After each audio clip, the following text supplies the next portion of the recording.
Also, I want to turn to President Trump's crackdown on drug cartels, because this is another top story we're following.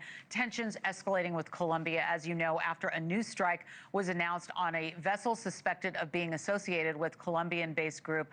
And it comes after Trump called the country's president, quote, an illegal drug dealer. And in return, the Colombian president demanded answers after a fisherman was killed during a U.S. strike. President Trump is accusing Colombia of not doing enough to control drug trafficking on that. So, how do we get them to work with the U.S.? Because it seems to be escalating.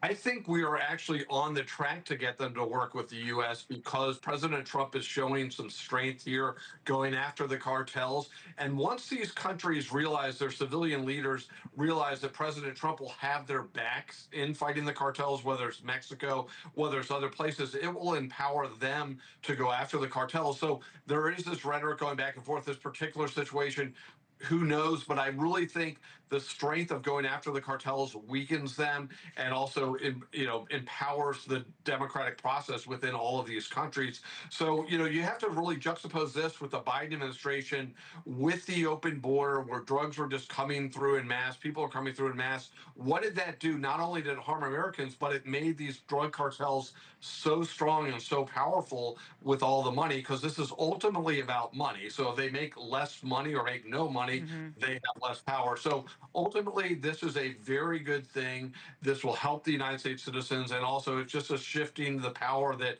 hey, we are not, as the United States, going to tolerate what we've been tolerating on the Biden administration. So ultimately, this will be better for the United States, better for foreign relations, and these countries will get in line when they know they have the back of the American, the executive branch and the American people, because they will be able to do so without the major fear of repercussions from the cartels. Thank you for watching. Subscribe below and download our NewsNation app right now on your phone, and you will get fact-based, unbiased news for all Americans.